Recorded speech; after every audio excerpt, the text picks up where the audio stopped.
Hello, all, and welcome back to the Blind Horse Project podcast.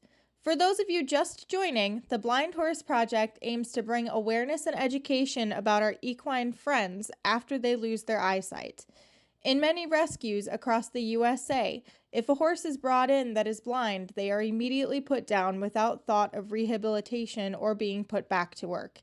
Similarly, most equine boarding facilities, which is how the majority of people house their horses, do not accept blind horses for board. And oftentimes, when an owner's beloved horse goes blind, the first thing they hear from the professionals and the people around them is often the recommendation to put their horse down. The Blind Horse Project aims to bring the happy actual reality to light in the public eye, that our horses can far more easily adjust and thrive than we give them credit for. We argue that our horses do not need to be euthanized after they lose their eyesight, and that once adjusted, our blind horses can come back to work as family horses, as competition horses, and even as therapy horses. We argue this by bringing the little-known but large community of blind horse owners into the limelight and give them a platform to share their journeys with the world. This is the Blind Horse Project podcast. Today, we are joined by Sammi, who shares an amazing story with her long-term equine partner, Lakota. Hi, Sammi. Thanks for joining us on the Blind Horse Project podcast to share your journey with us today. How are you doing? I'm doing great. How are you doing? Oh, I'm doing fabulous. You know, the normal horse owner farm stuff. It's a bit of a dreary day out here. Yeah, it is here. Very cloudy. Sounds about right. So can you tell... Oh, goodness, my voice. So can you tell us a little bit about you and your lovely mare? So Lakota is turning 23 next month. She is, which would be March 14th. She's a double registered paint pinto. She's about 15 hands. She used to have 2 blue eyes, now only has 1. She's actually one of the least moody mares I've had. She still does have her moments. I'm currently 25, turning 26 this year, and I have had her since 2014.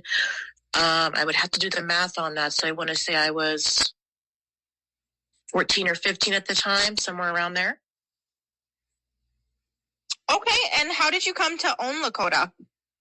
So Lakota is my third personal horse. I've been involved with horses since I was in 2nd grade, which is when I started taking riding lessons.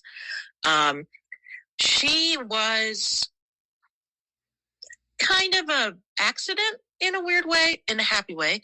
My father and I actually went to look at a totally different horse at a barn that was maybe, I want to say 45 minutes from our home.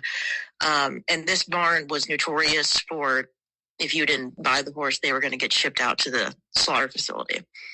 So we went to look at this beautiful gray mare who was fat and slick and shiny and had no issues. And as my dad was handing this gentleman the cash, I saw this poor, skinny looking malnourished thing in a corner of a stall all by itself. And I was like, no, I think we should take that one. And my dad was like, that's insane. You know, what are you doing? And I was like, I need to see that one. So we got her out. And I did ride her for about 5 minutes. I really didn't want to ride her because of how thin she was, but I did want to make sure she was broke. She tried to buck me off within about 30 seconds. And my dad still thought I was nuts. And I said, nope, we need this one. The only thing about her that was off was that on her left eye, there was this, what looked to be just a cut. It started on the top of her eyelid and kind of like went down to where our cuticles are and then went down to the bottom. And the gentleman told me that she came in like that. She banged it on the trailer, or she banged it on the, whatever in the stall. And me being a trusting child, and my dad didn't really know that much about